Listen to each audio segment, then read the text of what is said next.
ధన్యవాదాలు. అత్యంత కీలకమైన సమయంలో చాలా ప్రమాదకరమైన సమస్యను చర్చకు తెరలేపి ఈ సమస్యకు ఒక పరిష్కారం చూపించాలనే ప్రయత్నం చేసిండ్రు. ఇక్కడికి చాలామంది మేధావులు, పోరాటాలు చేసిన వాళ్ళు, సమస్య పట్ల అవగాహన ఉన్న వాళ్ళు చాలా అంశాలను ప్రస్తావించడం జరిగింది.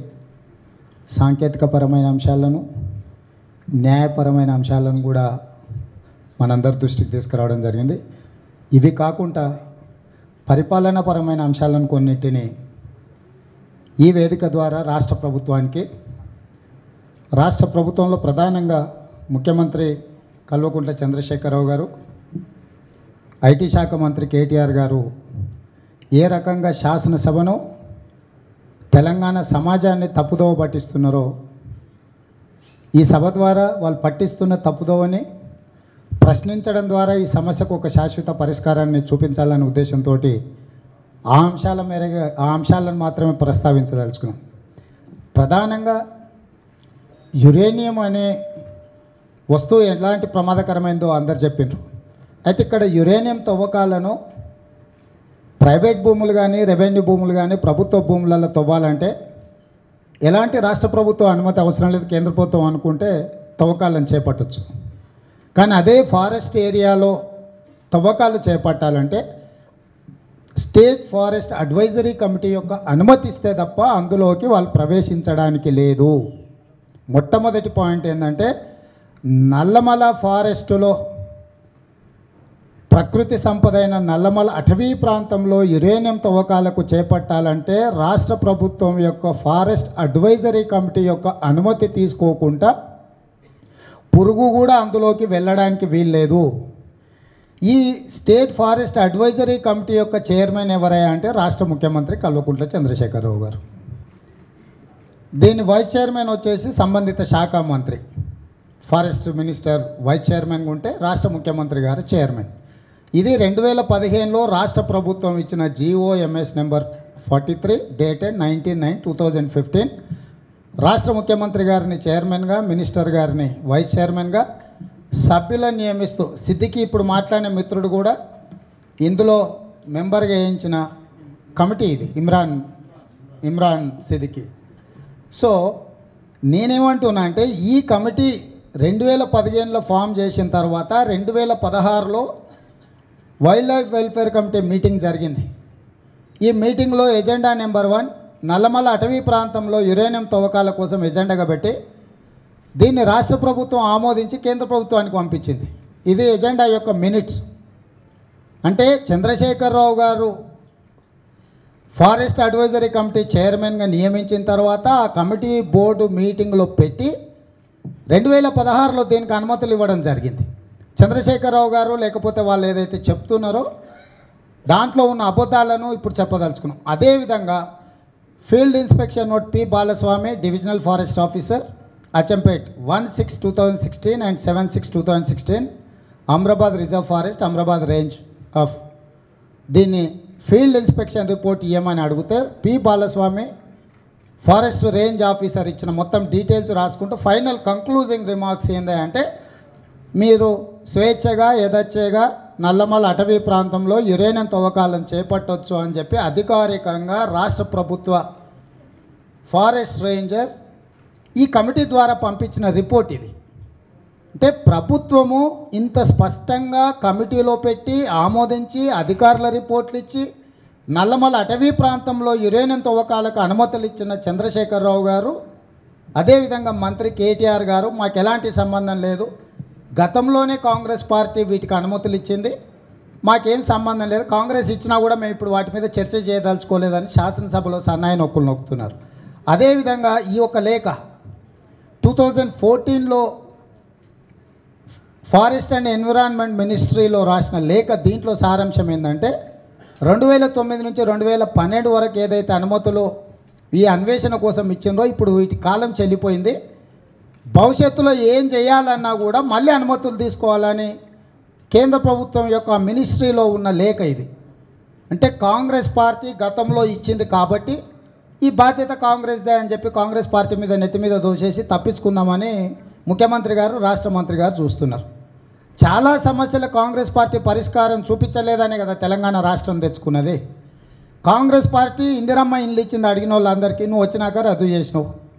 కాంగ్రెస్ పార్టీ ప్రాణహిత చేవెళ్ల ప్రాజెక్టును చేపట్టింది, నువ్వు వచ్చినాక రద్దు చేసినావు. కాంగ్రెస్ పార్టీ చాలా అంశాలలో తీసుకున్న నిర్ణయాలను చంద్రశేఖరరావు గారు వచ్చిన తర్వాత ఇవి సరిగ్గా లేవు, సమైక్య పాలనలో వీళ్ళన్ని తప్పిదాలకు పాల్పడ్డారు కాబట్టి వీటిని రద్దు చేస్తున్నాడు. ఒకవేళ ఏదైనా కాంగ్రెస్ పార్టీ ఆనాడు ఇచ్చిన అనుమతులు ఏమైనా ఉంటే నీకు రద్దు చేయడానికి అడ్డం పడుతున్నది ఎవరు? 5 సంవత్సరాల నుంచి మీరే ముఖ్యమంత్రిగా ఉన్నారు, మీ అబ్బాయి మంత్రిగా ఉన్నారు, మీదే రాష్ట్ర ప్రభుత్వం, మీకు పూర్తి స్వేచ్ఛ ఉంది. గత ప్రభుత్వాలు ఇచ్చిన అనుమతులను మీరు స్వేచ్ఛగా రద్దు చేయండి, కానీ ప్రజల్ని తప్పుదోవ పట్టించకండి.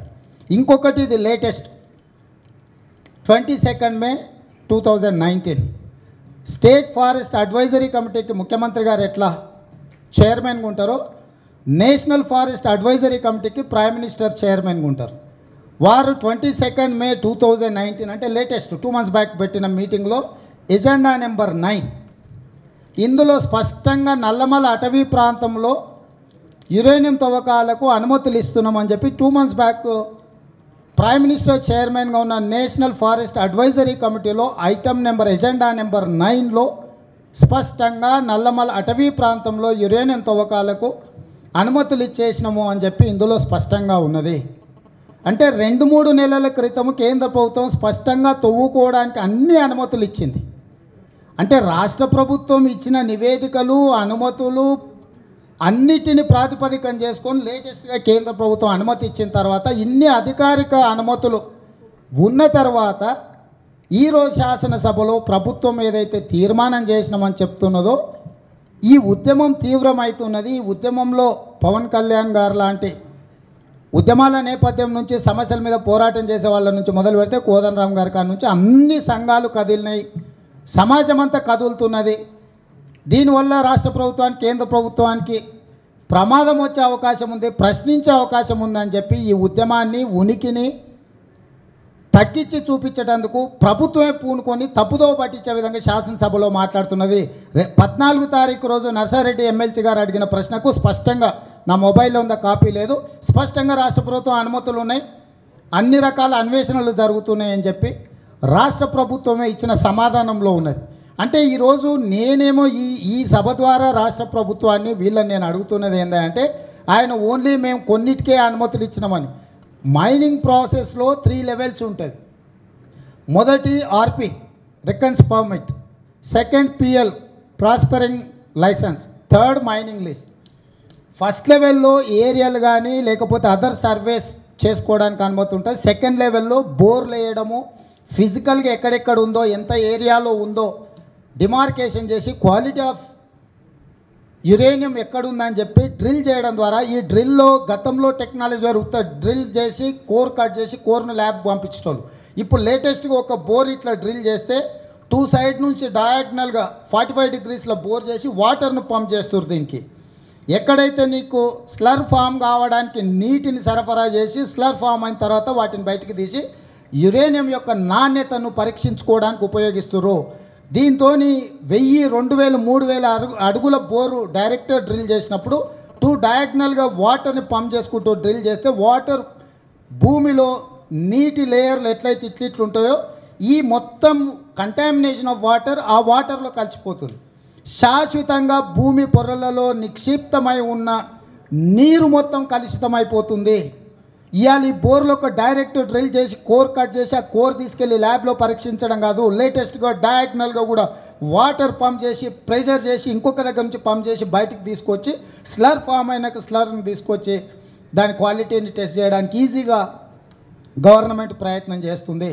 ఇక్కడ నేను రాష్ట్ర ప్రభుత్వాన్ని డిమాండ్ చేస్తున్నది ఏంటంటే, తుమ్మలపల్లిలో ఫారెస్టు లేదు, కృష్ణానది లేదు, చెంచులు లేరు, పులులు లేవు. మీకు ఛత్తీస్గఢ్లో, జార్ఖండ్లో జాదుగూడలో కూడా సామాన్యమైన ప్రాంతంలోనే జరుగుతుంది. కానీ ఇక్కడ ప్రధానంగా ఇక్కడ ఉన్న మనందరం ఆలోచన చేయాల్సింది ఏంటంటే, కృష్ణా పరివాహక ప్రాంతం మొత్తం నల్లమల అటవీ ప్రాంతము, కృష్ణా పరివాహక ప్రాంతం 1000 TMC నీళ్లు, 1,00,00,000 ఎకరాల వ్యవసాయం, 10 కోట్ల ప్రజల యొక్క తాగునీరు మొత్తం మిళితమై ఉన్నది. 1000 టీఎంసీల వాటర్ కంటామినేషన్ అంటే కలుషితమైపోయే ప్రమాదం ఉన్నది. ఈ 1000 టీఎంసీలు 1 కోటి ఎకరాలలో పండించే ప్రతి పంట ప్రతి గింజ కలుషితమై అది తిన్న ప్రతివాడు దాని ప్రభావానికి లోను అవ్వే అవకాశం ఉంది. కృష్ణానది జలాల నుంచి తెలంగాణ అంటే హైదరాబాద్ కావచ్చు, తెలంగాణ ప్రాంతం కావచ్చు, మిషన్ భగీరథ ద్వారా ఈరోజు సరఫరా చేస్తున్న తాగునీరు more than 60% of Telangana mission Bhagiratha తాగునీరు కృష్ణా జలాల నుంచి వస్తుంది. శ్రీశైలం నుంచి, నాగార్జున సాగర్ నుంచి హైదరాబాద్కు వస్తుంది. అదేవిధంగా అమరావతి ఆంధ్రప్రదేశ్లో పోతిరెడ్డిపాడు కావచ్చు, ఇతర ప్రాజెక్టుల వల్ల రాయలసీమ నుంచి మొదలు పెడితే మొత్తం ఆంధ్రప్రదేశ్ ఉంది. ఇదే కాకుండా పవన్ కళ్యాణ్ గారు ఈ 2 రాష్ట్రాలు కాదు, తెలుగు గంగ ద్వారా మద్రాసు కూడా తాగనికే నీళ్ళు ఇవే ఇస్తున్నాం. అంటే తమిళనాడు ప్రజలకు కూడా ఈ తాగునీరు కలుషితం అవ్వడం వల్ల తాగునీరు సాగునీరు ప్రజల యొక్క జీవనం విధ్వంసం అవుతుంది. ప్రగతి పేరు మీద ప్రకృతిని విధ్వంసం చేసి తద్వారా యురేనియాన్ని వెలికి తీయడం ద్వారా మీరు ప్రజల యొక్క జీవనాన్ని విధ్వంసం చేయడానికి ఈ రాష్ట్ర ముఖ్యమంత్రి గారి సుపుత్రుడు సమయానుకూలంగా పదజాలాన్ని ఉపయోగించి శాసనసభను ఈరోజు తప్పుదోవ పట్టించే ప్రయత్నం చేస్తున్నారు. నల్లమల అటవీ ప్రాంతం అనేది పశుపతి టు తిరుపతి అంటే నేపాల్ నుంచి తిరుపతి వరకు ఇది కనెక్టింగ్ కారిడార్. నక్సల్స్ భాషలో చెప్పాలంటే రెడ్ కారిడార్. నేపాల్లో ఉండే నక్సల్బరీ నేపాల్ నుంచి తిరుపతి వరకు ఈ అటవీ ప్రాంతం అంతా కూడా నక్సల్బరీ రెడ్ కారిడార్ కింద పెట్టుకొని నక్సలిజాన్ని భావవ్యాప్తి చేయాలని ప్రయత్నం చేస్తున్నారు. మొదట పాలకులు నక్సలైట్లను ఏరేసింది అక్కడి నుంచి, తర్వాత చెంచులను ఏరేస్తున్నారు, ఆ తర్వాత జంతువులను ఏరేస్తున్నారు, ఆ తర్వాత మొత్తం సమాజాన్ని ఏరేసే ప్రయత్నానికి బహుళజాతి కంపెనీలు బహుజనులందరినీ వెళ్ళగొట్టి బహుళజాతి కంపెనీలకు కట్టబెట్టి సమాజాన్ని విధ్వంసం చేయడానికి అన్ని రకాల ప్రయత్నాలు చేస్తున్నారు. ఇది మనం అందరం కూడా నిలవరించాల్సిన అవసరం ఉన్నది. ఏదైతే ప్రభుత్వం ఆదరాబాదరగా ఎందుకు ప్రకటనలు చేసిందంటే 2016లో ఈ అనుమతులు ఇచ్చినప్పుడే మేము ఉద్యమం చేసినాం. అక్కడ స్థానికంగా తెలంగాణ ఉద్యమకారుడు నాసరయ్య అనే ఒక సామాన్యమైన వ్యక్తి ఈ ఉద్యమాన్ని మొదలుపెట్టాడు. ఆ తర్వాత చారగొండ వెంకటేశ్వర డాక్టర్ వంశీకృష్ణ గారు మొదలుపెట్టారు. మళ్ళీ 19లో రెండోసారి అనుమతులు వచ్చినప్పుడు డాక్టర్ వంశీకృష్ణ గారు అక్కడ మాజీ ఎమ్మెల్యే ఈ ఉద్యమాన్ని ఉధృతంగా ముందుకు తీసుకెళ్ళాడు. చెంచుపెంటలన్నీ తిరిగినాం. పవన్ కళ్యాణ్ గారు నాది కూడా అదే ప్రాంతం, నేను అక్కడి వాడినే. నేను ఇప్పుడు ఎమ్మెల్యేగా కొడంగల్ ఉండొచ్చు, ఎంపీగా మల్కాజ్గిరి ఉండొచ్చు, కానీ నా సొంత ఊరు అక్కడనే. నేను నల్లమల్ల ప్రాంతం నుంచి వచ్చిన వాడిని. ఆ ప్రాంతం యొక్క పరిస్థితులు, పరిసరాలు, ప్రజలు, చెంచులు, ఆ అటవీ సంపద ఏందనే దాని మీద నాకు సంపూర్ణమైన అవగాహన ఉంది. నా సొంత ఊరు అక్కడనే. 2 రోజులు ఆ అడవిలోకి వెళ్ళి ఆ చెంచుపెంటలలో తిరిగి ప్రజలందరితో కలిసి ఈ మధ్యకాలంలో స్థానికంగా ఉన్న పరిస్థితులన్నిటిని కూడా అంచనా వేసుకున్న తర్వాతనే ఈరోజు బయటకు వచ్చి మాట్లాడడం జరుగుతుంది. కాబట్టి ఈరోజు రాష్ట్ర ప్రభుత్వం శాసనసభలో తీర్మానం నాలుక గీసుకోవడానికి కూడా పనికిరాదు. శాసనసభలో 100,000 తీర్మానాలు చేసినాము, అది చట్టం కాదు. తీర్మానం గతంలో బీసీలకు 50% రిజర్వేషన్లని తీర్మానాలు చేసినాం, మాదిగల ఏబిసిడి వర్గీకరణ చేయాలని తీర్మానాలు చేసినాం, ఎన్నో తీర్మానాలు చేసినాం. ఈ తీర్మానాలకు చట్టబద్ధత ఉండదు. కేవలం రాష్ట్ర ప్రభుత్వం ఇప్పుడు జరుగుతున్న ఆందోళన ఉద్యమాన్ని తప్పుదోవ పట్టించడానికి వ్యూహాత్మకంగా ప్రభుత్వం తీర్మానం అని చెప్తుంది. దేనికి విలువ ఉంటుందా అంటే ఈ కమిటీకి విలువ ఉంటుంది. స్టేట్ ఫారెస్ట్ అడ్వైజరీ కమిటీ సమావేశాన్ని ముఖ్యమంత్రి గారు ఏర్పాటు చేసి గతంలో ఇచ్చిన అన్ని అనుమతులను రద్దు చేస్తున్నామని ముఖ్యమంత్రి గారు చైర్ చేసి మీటింగ్ పెట్టి మీటింగ్లో ఈ తీర్మానం చేస్తే ఈ తీర్మానానికి విలువ ఉంటుంది. కేంద్ర ప్రభుత్వం మిగతా వేటిని కూడా శాసనసభలో చేసే తీర్మానాలను చేసిన తెలంగాణ విభజన చట్టం చేసిన చట్టానికే, ఆంధ్రప్రదేశ్కు ప్రత్యేక హోదాను చేసిన చట్టానికే విలువ లేకుండా పోయింది. పవన్ గారికి, కళ్యాణ్ గారికి ఇంకెక్కువ తెలుసు. సో ఈ శాసనసభలో చేసిన, శాసన మండలిలో చేసిన 2 తీర్మానాలకు అనాపైస విలువ కూడా లేదు. కాబట్టి రాష్ట్ర ప్రభుత్వాన్ని విస్పష్టంగా చట్టాల పట్ల అవగాహన ఉన్నవాడిగా, చట్టాలు చేసే ప్రతినిధిగా నేను చెప్తున్నా, ముఖ్యమంత్రి గారు ఏమాత్రం మీకు చిత్తశుద్ధి ఉన్నా, నిజంగానే నల్లమల అటవీ ప్రాంతాన్ని కాపాడాలన్న కోరిక ఉన్నా, 1000 టీఎంసీల నీరు కలుషితం కాకుండా ఉండాలన్నా, 1 కోటి ఎకరాల పంట పాడు కాకుండా చూడాలన్నా, 10 కోట్ల మంది తాగే జలాలను మీరు కాపాడి భవిష్యత్ తరాలకు మేమే కాదు మా పిల్లలు, వాళ్ళ పిల్లలు తరతరాలుగా దీన్ని బాగు చేయాలంటే తక్షణమే మీరు state forest advisory committee meeting పెట్టండి.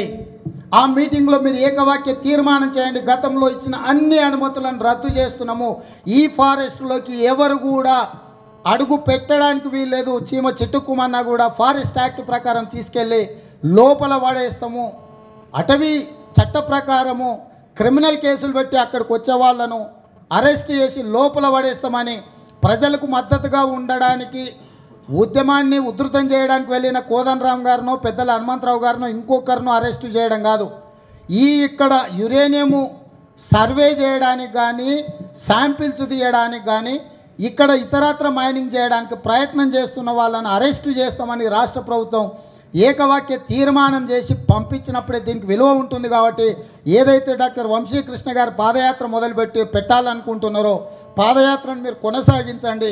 స్థానికంగా ఆందోళన చేస్తున్న వాళ్ళు ఎవ్వరు కూడా ఆందోళనను విరమించకండి. ఈ ఆందోళనను విరమించే విధంగా పవన్ కళ్యాణ్ గారు పెట్టిన అఖిలపక్ష సమావేశాన్ని వాయిదాలు వేసుకునే విధంగా ప్రభుత్వం నిన్నొక ప్రకటన చేసింది, ఇవాళ ఒక తీర్మానం చేసింది. ఎందుకంటే దీనికి ఉన్న ఈ అఖిలపక్ష సమావేశానికి ఉన్న ప్రాధాన్యతను తగ్గించి ముఖ్యమంత్రి గారు శాసనసభలనే తీర్మానం చేసిన తర్వాత పవన్ కళ్యాణ్ గారు లేకపోతే ఉత్తమ్ కుమార్ రెడ్డి గారు కోదండరామ్ గారు ఇతరులందరూ ఎందుకు సమావేశం పెట్టాల్సి వచ్చింది? ఇవాళనే వాళ్ళ శాసనసభ ఈ మీటింగ్లో సభ్యుడు ఆయన గువ్వల బాలరాజ్, ఈ state forest advisor local MLA కాబట్టి యాజ్ ఎ మెంబర్ ఈ పాస్ దట్ రెజల్యూషన్, ఈ was attended in that meeting. ఈరోజు మధ్యాహ్నం ఏం మాట్లాడతాడంటే రేవంత్ రెడ్డికి పవన్ కళ్యాణ్కు ఏం పని పాట లేక మీటింగ్ పెట్టుకొని చాయ్ బిస్కెట్ల కోసం మీటింగ్ పెట్టుకున్నాడని మాట్లాడాడు. అంటే రేపు ఆ పార్టీ ఏ దిశగా మాట్లాడబోతుందో చెప్పడానికి అచ్చంపేట ఎమ్మెల్యే గువ్వల బాలరాజు గారు రేవంత్ రెడ్డి పవన్ కళ్యాణ్ పని లేక ఒక మీటింగ్ పెట్టుకొని చాయ్ బిస్కెట్లు తినడానికి పెట్టుకురు. దానికి ఏమీ లేదు, కేసీఆర్ ఇంత స్పష్టంగా చెప్తుంది కదా. నిజంగానే కేసీఆర్కు చిత్తశుద్ధి ఉంటే గువ్వల బాలరాజు గారు కూడా అందులో మెంబరే.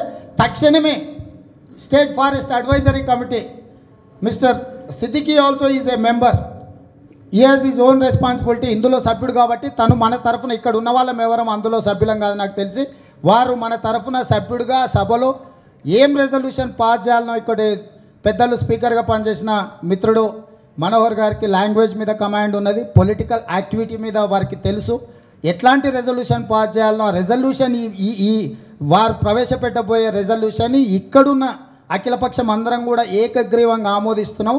ఆ రెజల్యూషన్ త్రూ సిద్దికి మీరు ఆ స్టేట్ అడ్వైజరీ బోర్డుకు పంపించేసి యాజ్ ఇట్ ఈస్గా దాన్ని ఆమోదం పొందే విధంగా మన అందరం కూడా ప్రయత్నం చేయాల్సిందిగా ఇది మనము మొదటి స్టెప్లోనే ఉన్న ఉద్యమంలో మిగతా అడుగులు కూడా ముందుకు వేయాల్సిందిగా పవన్ కళ్యాణ్ గారిని ఫిజికల్గా నల్లమల అటవీ ప్రాంతాన్ని అదేవిధంగా పులివెందులో ఉండే తుమ్మలపల్లిలో జరుగుతున్న పరిణామాలను కూడా వారు ప్రత్యక్షంగా పర్యటించి తెలుసుకుంటే సమాజానికి కూడా మీరు రావడం వల్ల ఇంకెక్కువ సమాచారం చేరుతుంది. అక్కడ ఉన్న స్థితిగతులు పరిస్థితులు కూడా ఉన్నాయి. మీకు